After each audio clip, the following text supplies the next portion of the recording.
అవినీతి అధికారులారా ఖబర్దార్. ప్రజల సొమ్మును జీతంగా తీసుకుంటూ మళ్ళీ గీతాలు అడుగుతారా? బల్ల కింద చేయిపెట్టే రోజులకు చర్మగీతం తప్పదు. సిరిసిల్లలో అవినీతి సర్వేయర్ భరతం పట్టింది ఐ న్యూస్. ఏసీబీ అధికారులతో కలిసి ట్రాప్ చేసి రెడ్ హ్యాండ్ గా పట్టేసింది. సిరిసిల్లలో అవినీతి అధికారి భాగోతం వెలుగులోకి వచ్చింది. మండల సర్వేయర్ ను ఏసీబీ అధికారులు ట్రాప్ చేశారు.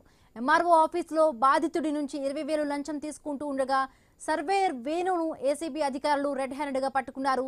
సిరిసిల్ల పట్టణానికి చెందిన ప్రవీణ్ కు చిన్న బోనాలలో 3 ఎకరాలు ఉంది. ఈ భూమిని సర్వే చేయడం కోసం సర్వేయర్ వేణు 30,000 రూపాయలు డిమాండ్ చేశాడు. దీంతో బాధితుడు ఏసీబీ అధికారులను ఆశ్రయించాడు. మొదట సర్వేయర్ కు 10,000 రూపాయలు అప్పచెప్పాడు. తర్వాత పంచనామా సర్టిఫికేట్ కోసం మరొక 20,000 ఇస్తూ ఉండగా ఏసీబీ అధికారులు ట్రాప్ చేశారు. జిల్లా రెవెన్యూ శాఖలో వరుసగా సర్వేయర్లపై ఏసీబీ దాడులు జరగడం కలకలం రేపుతోంది. చట్టాలు కఠినంగా ఉన్నాయి. ఎవరికి లంచం ఇవ్వాల్సిన అవసరం లేదన్నారు ఏసీబీ అధికారులు. ఒక్క ఫోన్ కొడితే లంచం అడిగిన వారి భరతం పడతామన్న ఏసీబీ డీఎస్పీ విజయ్ కుమార్ తో మా ప్రతినిధి ప్రశాంత్ ఫేస్ టు ఫేస్. ఉమ్మడి కరీంనగర్ జిల్లా వ్యాప్తంగా ఇక అధికార లంచగొండులు మాత్రం చెలరిగిపోతా ఉన్నారు. ఖచ్చితంగా ఒకవైపు ఏసీబీ దాడులు పెద్ద ఎత్తున జరుగుతున్నప్పటికీ కూడా ఎవరికీ కూడా భయం లేని పరిస్థితి. నిజంగా జిల్లా వ్యాప్తంగా ఈరోజు ఒక లంచగొండి అధికారి, ఒక సర్వేయర్, ఆయన ఏసీబీకి పట్టుబడిన నేపథ్యంలో ఏసీబీ డీఎస్పీ విజయ్ కుమార్ గారు మనతో పాటున్నారు. కొన్ని విషయాలు అడుగుతారు. ఏంటి సార్, అసలు ఇంత పెద్ద ఎత్తున మీరు దాడులు చేస్తూ ఉన్నారు? ప్రతి ఒక్కరు ఎవరైతే అవినీతికి పాల్పడుతున్నారో వారి గుండాలలో పరిగెడుతున్న నేపథ్యం అయినప్పటికీ కూడా ఇట్లనే ఈ లంచగొండి అధికారులు అట్లే పేటలేకపోతున్న సందర్భం ఎట్లా చూస్తారు? నమస్తే అండి. అసలు యాక్చువల్గా ఈ లంచగొండి అంటే మనం ఇప్పుడు కన్సిడర్ చేసుకోవాలి. ఇట్ ఈస్ వాళ్ళకి ఇది ఒక రోగం అండి. ఇట్స్ ఎ డిసీజ్ పేరు కూడా చెప్తాను నేను. దాన్ని క్రిప్టోమేనియా అంటారు. క్రిప్టోమేనియా గూగుల్లో చేయండి, మీకు దొరుకుతుంది. అయితే ఈ క్రిప్టోమేనియా అనేది ఇది ఒక డిసీజ్. ఈ డిసీజ్ వల్ల యాక్సెప్టెన్స్ అక్కడ వరకు వచ్చిన తర్వాత తీసుకోవద్దు అనుకున్నా కూడా కరెక్ట్గా ఆ పొజిషన్కి వచ్చిన తర్వాత వాళ్ళలో కెమికల్ ఇంబ్యాలెన్స్ వచ్చేసేసి చేసేస్తుంటారు. ఇంకొకటి దట్ ఈస్ ఒకటి reason. Second thing, all government ఆఫీసర్స్కి ఒకటి గవర్నమెంట్ ఆఫీస్ అనగానే ఫస్ట్ మనకు పుట్టుకొచ్చింది ఏంటంటే మన చుట్టుపక్కల నుంచి ట్రైనింగ్ సెంటర్లోకి వెళ్ళగానే అరే నీకేమన్నా 2 చేతుల్లో సంపాదిస్తాం, ఒక చేతితో జీతము, ఇంకొక చేతులతో లంచం అనేది అక్కడి నుంచి ప్యాంపరింగ్ చేసి అదే అలవాటుగా మారిపోయింది. ఈ అలవాటుని సడన్గా మార్చేయాలి, ఆపేయాలి అని అంటే కొద్ది కష్టపడుతున్నారు, కానీ దొరికిపోతున్నారు. సరే అండి, ఈ అవేర్నెస్ ప్రజలలో రావాలా, లేదంటే అధికారులలో రావాలా, లేకపోతే ప్రభుత్వాల చట్టాల్లో కొంత మార్పు రావాలా అంటే ఏం చెప్తారు?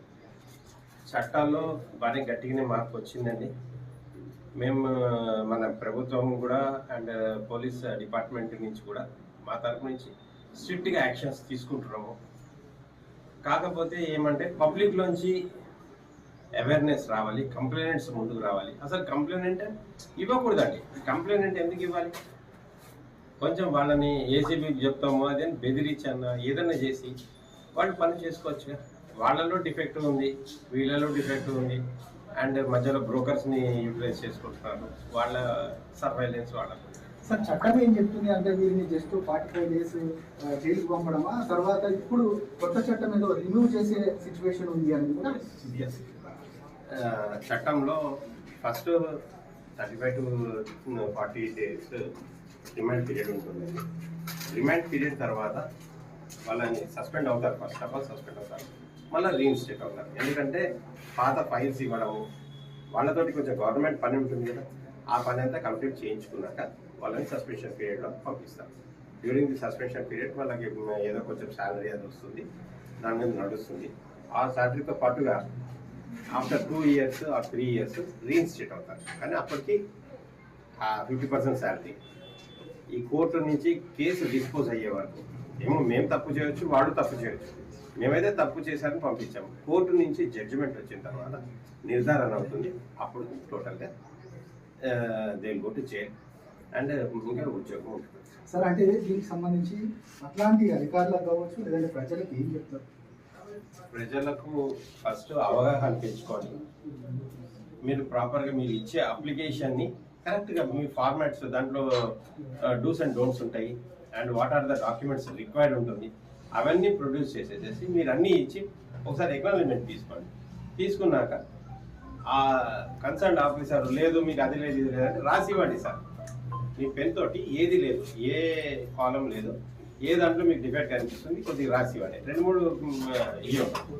ఆ 2-3 మీరు మళ్ళీ ఫిల్అప్ చేసి రెండోసారి ప్రొడ్యూస్ చేయండి. ఇప్పుడు ఈయన పైసలు అడిగితే మీరు మొహమాట పడకుండా డైరెక్ట్ 1064 టోల్ ఫ్రీ నెంబర్ మా హెడ్ ఆఫీస్కి వెళ్తుంది. మా హెడ్ ఆఫీస్ నుంచి నాకు డైరెక్ట్ కనెక్ట్ చేస్తారు.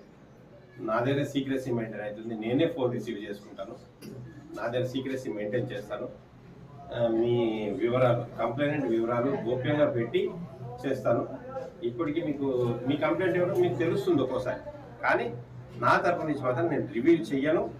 ఎట్టి పరిస్థితుల్లో నేను దాని మీద స్ట్రిక్ట్గా యాక్షన్ తీసుకుంటాను. సార్ ఇంకొకటి, ఆ అధికారితో పాటు అసిస్టెంట్ కూడా దీంట్లో ఎదుర్కొన్న పరిస్థితి, అంటే అట్లాంటి అసిస్టెంట్లకి లేకపోతే అధికారులను నిర్వహిస్తున్న వారికి సంబంధించి ఏం చెప్తారు అసలు? ఇట్లాంటి పాపం అతనికి ఇట్లాంటిది ఉంటుంది, ఈ చట్టం గురించి అవగాహన కూడా ఉండొచ్చు ఉండకపోవచ్చు, ఏం చెప్తారు అసలు?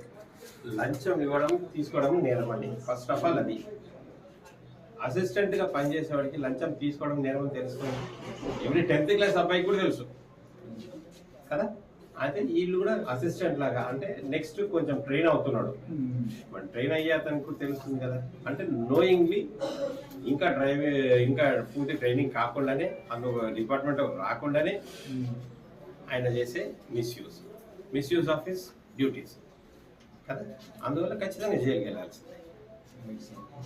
Thank you. ఇది మొత్తానికి ప్రజలలో కూడా పూర్తి చైతన్యం రావాలి అనేది కూడా విజయ్ కుమార్ గారు చెప్తున్నారు.